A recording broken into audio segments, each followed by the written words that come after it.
Hi there, it's Jerusha again. I wanted to give you a little review and let you know about my experience with using an at-home permanent hair color in a box. This is the product that I used. It's Vidal Sassoon Salonist, and I have never used this before. I had never heard of it before. I haven't colored my hair at home for, well, probably it's 2016 now, since about 2002, 2003. I have not used a at-home permanent or semi-permanent hair color that's like the chemical kind for that long. So I found this on Amazon, and this is not the color I used on my hair, but this is the product. So the color that I used on my hair was called Light Auburn, and it's the number 6/4. The 6 has to do with the depth of color, meaning how dark it is. The lower the number, the darker it is. And so 6 corresponds with a medium, or sorry, a dark blonde. And then, so the 4 corresponds with the color tone, and 4 tends to mean copper tone. So I was looking for an orangish copper look to my hair. I also wanted to lighten it from what it was naturally a little bit, and I wanted to make my hair a little more porous, especially the hair here that's not dreaded around my face. I wanted to make that more porous. So I used this product. I was nervous about it because I'm very protective of my hair. I didn't want to damage it. I knew that, like with the dreadlocks, it's going to stick with me for a long time as far as whatever I do to this hair. And so I wanted to really think about it, make sure I was doing it, you know, that I was doing it the best way. And I really had to kind of think my way around it as far as the instructions go, because the instructions are for people that don't have dreadlocks. Also, I had to decide whether or not to go to Debbie, my stylist at the salon, who does my dreadlocks, to get my hair colored, or if I wanted to try it myself. And I weighed the options, and I decided to actually try it myself just to see. I know it's very, very important with dreadlocks to make sure that you thoroughly wash the hair color product, like the chemicals, out of your hair after the process is complete, making sure that you don't have any left inside the dreads. So that's one of the most important things to know about dreadlocks. And also not to leave the color in longer than the instructions tell you to do with the regular non-dreaded hair. So don't leave it in longer, and don't not wash it out. You know, wash it out thoroughly. So the process is a little complicated, and it is different than what I remember before. It's boasting on the front of the box even that it's treating roots and then lengths, so the roots of your hair that haven't been dyed before, and then the lengths of your hair that may have been dyed before, separately as done in salons. So my hair, I wasn't sure whether or not it would fit into the category of unprocessed hair, like previously undyed hair. I looked on the instructions, and it says here that if you have not colored your hair for 6 months or more, you should go to vidalsassoon.com for alternate usage instructions. When I went there, they had sections of YouTube videos linked to that they had done to give you alternate instructions, variations on these instructions. So this product box comes with one of these brushes to apply. I was really thinking that this brush would not work well for me, but I found that it actually did quite well. I was impressed.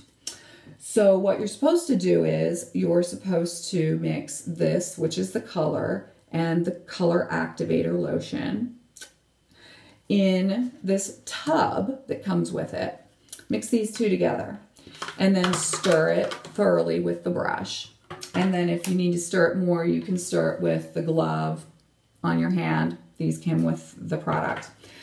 And then you're supposed to start applying those two things mixed together from your center part, from here back, and then flip your hair over and apply it to just the roots again, all the way back, from the front to the back. Meaning that the hair that's getting the most treatment, the length of time with the hair, you know, that the product will be processing on your hair is going to be the longest, the first stuff you do, which is right here, what you're going to see the first. I disagreed with that. I don't want, you know, this was a vivid color, not as vivid as this one here that I have, but it was light auburn. And so it was called it's considered one of their bright colors. So I did not want this to be the brightest. I wanted it to be a little more natural.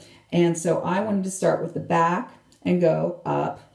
Also, I was afraid that I had maybe not purchased 2 boxes. I should have maybe gotten 2 boxes because it says for thick or long hair, you should have maybe 2 boxes. And I hadn't. And I was really wanting to color my hair this one particular night. And I wasn't going to run out to the store and see if I could find the same color because I got it on Amazon.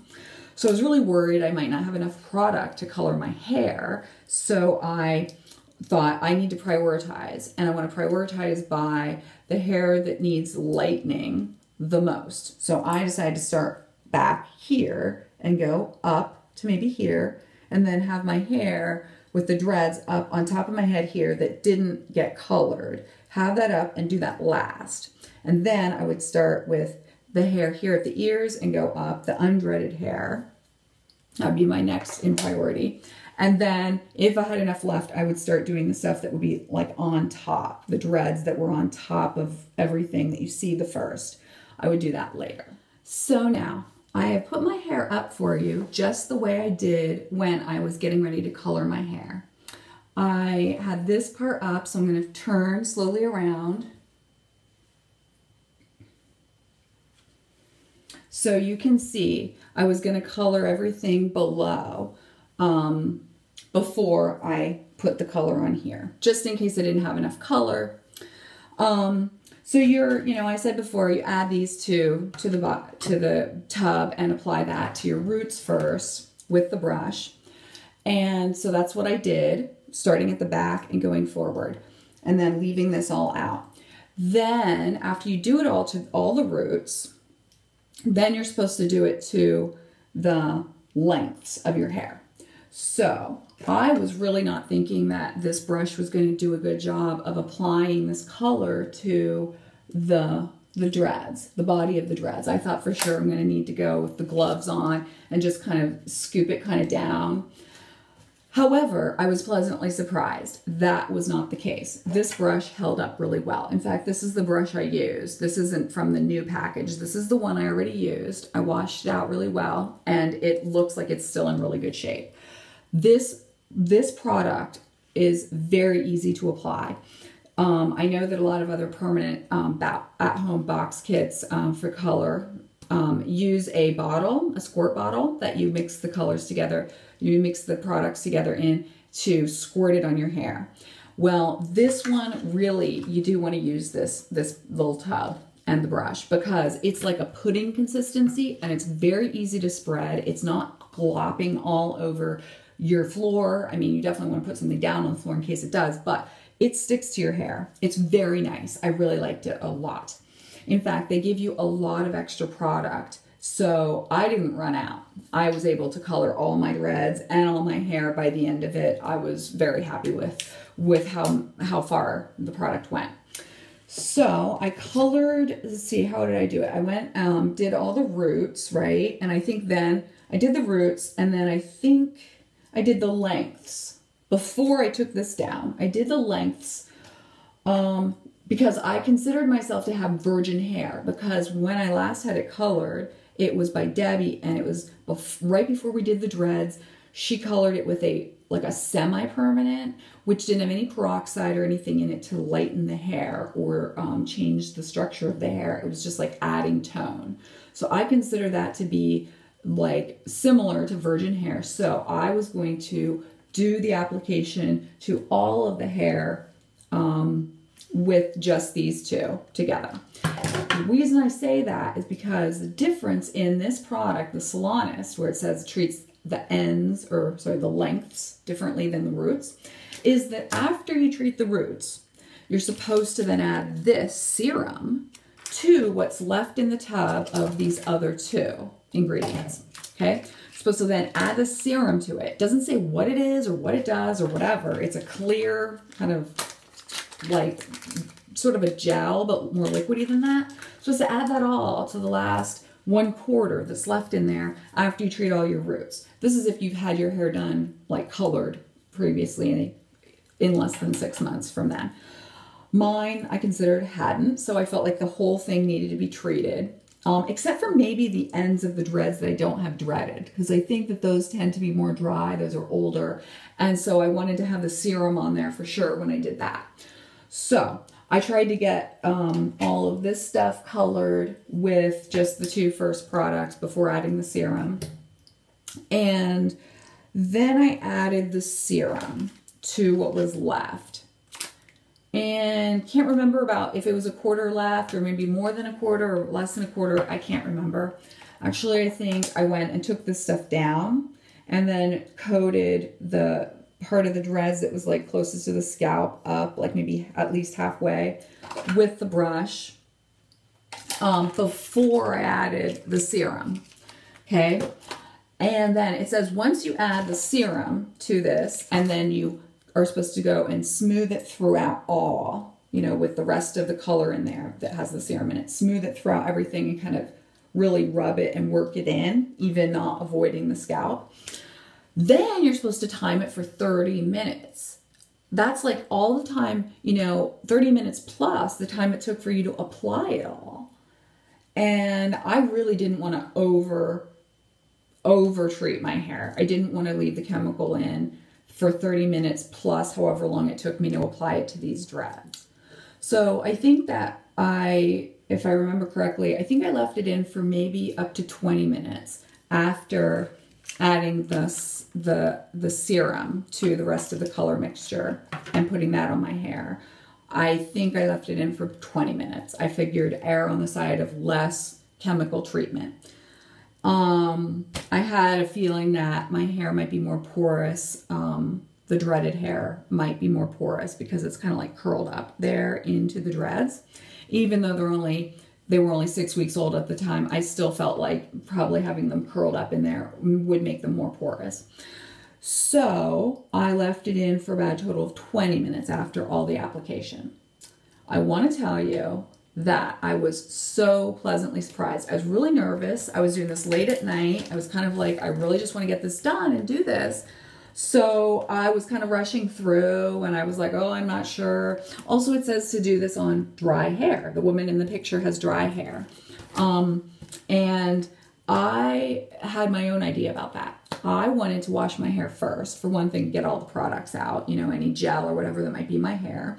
And then I wanted to leave my hair wet, damp, especially the inside of the dreads. I definitely wanted to have my hair as damp as possible so that this color that I was mixing up and putting on my dreads was not going to go like get sucked into the center of the dreads. I was afraid that if it did get sucked in the center because it was dry in there and absorbing, that it might, like, for one, I don't want to color the inside of the dreads. I don't need to. And for two, it might not, the one box of color might not actually be enough to cover everything that's going to be visible. So I purposely left my hair damp and when I was applying this color. And I think that actually went quite well. My hair is, I think you can actually see the color still pretty well. I did another video about how I, the day after, you know, what I did to try and get it to fade out a little bit because I felt like there was a lot of color on there and it wasn't looking as copper as I would have liked. It was looking more like a more violet red, like a primary red. And so I did the shampooing. You're supposed to shampoo after you leave this stuff in your hair for 30 minutes. You're supposed to shampoo it out with your shampoo. I really shampooed it out because I'm like, I've got dreadlocks, so I really want to shampoo this out. I used the Dreadlocks Nog Champa liquid shampoo probably 2 or 3 times and made sure that the water was running clear with after, you know, rinsing out the color and shampooing it. Then I used a white towel that I didn't care that much about, but I used a white towel to dry the hair, make sure that there wasn't any color in the hair, because I wanted to get the all the chemicals out from the developing process. So that went very well. It was very easy to get it out. It was not difficult at all. And I don't know if it's because my dreads are smaller or if it's because my dreads aren't as mature, but it was not a problem at all. So I want to tell you that if you haven't heard already, when it comes to coloring your hair at home with dreadlocks, they give you this conditioner that you're supposed to put in after you wash your hair color out right away, the first at the process at the very end. You're supposed to use this color preserving conditioner and maybe even use it a few times later in the week. Well, do not ever put this on your dreads, okay? This is a conditioner. Never put conditioner for regular hair on your dreads. So I knew not to do that. But I was thinking, well, I'm going to bed, and I was actually going to blow dry my hair after I did all the washing and rinsing.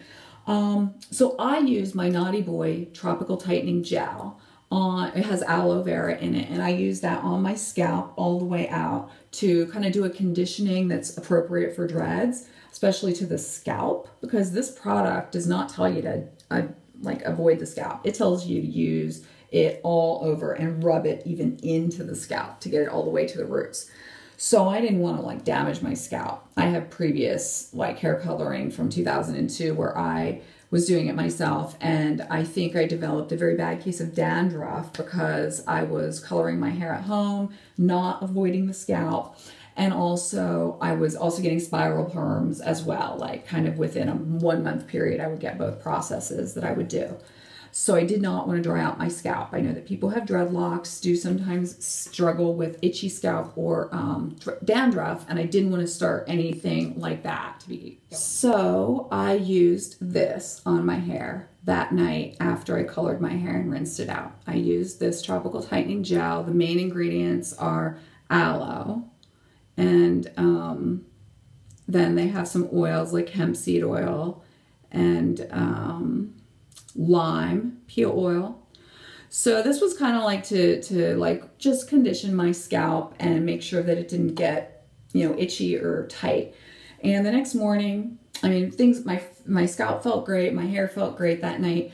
The next morning I did notice some dry, itchy, tight feeling on my scalp. So I also had decided that I was going to try and get more of the pigment out, because I noticed that, well, I think I remember from before when I would dye my own hair in 2002, that the color that it looked like after I did the dyeing process would fade gradually over the first 2 weeks to the color that I really wanted it to be. And it also would kind of be fading to the color that I wanted, like that was even on the box. So I wanted to kind of speed that process up because I felt like it was just too much color. It wasn't light enough. And I thought I had lightened my hair because there's hydrogen peroxide in this product. But it probably had a lot of pigment on top that was kind of making it look darker than I wanted. So I decided to look up using an apple cider vinegar rinse on my hair and see whether or not that was safe to do with colored hair. Found on various websites, it said, yes, it is totally fine to use an apple cider vinegar rinse. Probably mix like 3 tablespoons of apple cider vinegar with water, warm water, about 1 cup of water. Squirt it on your hair in the shower after you shampoo, or you don't even need to, but you know, I did it, and then let it sit there for 5 or 10 minutes and then rinse it out. And then you can shampoo again if you want to. So I did that. And what that does is the apple cider vinegar will close up your cuticles, your hair cuticles. And so whatever hair pigment, hair color is not actually inside the hair shaft, whatever's not inside, but just kind of laying on top, it will get kind of smushed off because it's closing up the hair cuticles. And then what it does kind of let you see that it looks like you're losing some of your color when you rinse it out, but it's only rinsing out the color that was really just laying on top of your hair shaft and then closing up your cuticle, and then you will still have the color that's actually as part embedded in your hair shaft. So once I realized that, I was like, okay, it's okay if more of the color comes out. In fact, that's what I'm hoping for. So my hair here is 12 days since I colored it. And it is still looking quite a bit redder and less copper than I was hoping for. I think I actually wanted my hair to be lighter. So A, I didn't leave it in for the whole 30 minutes. And B, I think probably should have gone for a lighter shade. So that's why I purchased this one. So same product, because I actually will really recommend this product, the Salonist by Vidal Sassoon. I really like the application process. I felt like it was great. And so this color is 7. So that means it's one shade lighter, because 7 is lighter than 6, which I used 2 weeks ago. And then the numbers after that are the color tone. They correspond with various color tones that you can do. So the 4 there, again, that means copper, and that's the one I used on my hair. So it's going to first have a copper tone. Then the 3 is a gold tone, and there's a little 2 up there. And I think that's means like slightly a little bit of what corresponds with a violet tone. And this is on a color chart that you can look up, like what does the numbers mean? You can Google it, like what do the numbers mean on hair colors, and then hair dye colors. And then I'll tell you the first number means the color depth, which is how dark or light it is. And then the last number or second number, like the rest of them after that, sometimes it's a decimal point, sometimes it's a slash. Those numbers have to do with the tone, and sometimes there's one tone, and sometimes they add a few just to kind of blend together to get the shade that you're going for when you're coloring your hair. Something else that I want to let you know about regarding like dyeing your hair with a permanent color with dreadlocks. I'm just going to speak from my experience of having my dreadlocks 6 weeks as far as maturity goes, but these are pretty tight dreadlocks because I've had them maintained at a salon. And so they're tighter than people who do the like sort of free-form neglect method of dreads at home, or don't do any crocheting at all to tighten them up. So my hair is kind of like an in-between of maturity. But I had the idea that I really wanted to really just coat the outsides of the dreads with the hair color. I didn't really want it to go all the way in. Also, the more you saturate each dread with something, the more work you're going to have to do to get it back out again. So those are the two things. And I know that if you're going to do a permanent hair color process with a chemical on your hair, bleach it, whatever that has to do with changing the color structure or the hair structure, you will be doing some damage. You're affecting the hair shaft, meaning the more you do, or the longer you leave it in, the more likely you are that you are going to be sort of damaging it, weakening it over time. The older the hair gets, the longer your dreads get, it's gonna, over time, it's going to age them faster. So I'm gonna post this to you. Hope that you like it, and I hope it's helpful for you. And I hope that you feel like you can skip through or put it on fast speed if you would like to get through a little faster, because I know my videos tend to be kind of on the long side. So that's all for now. Please leave your comments below, and I really appreciate your listening, and I hope that this was helpful to some people out there who are a little bit nervous about messing with their hair when they have dreadlocks, because they really want to take care of their hair and they don't want to do anything mean to their hair, because they really do love their hair. Because I mean, gosh, like when you get long hair, it's just a blessing to have your hair that long. And then you put the dreadlocks and you want to really take care of your hair. And so I do feel that way myself. And I feel like, if I'm going to put color in my hair, I really want to trust that I know what I might be doing. I feel like I have some control over it, and I can just like baby my hair, not be too mean to it. And I think this process, this color with the serum and everything, I think that would be the first thing that I would recommend if someone wanted to go for a brighter, lighter color and they wanted to do permanent. I will see you next time. Thank you. And thank you for leaving comments if you have any.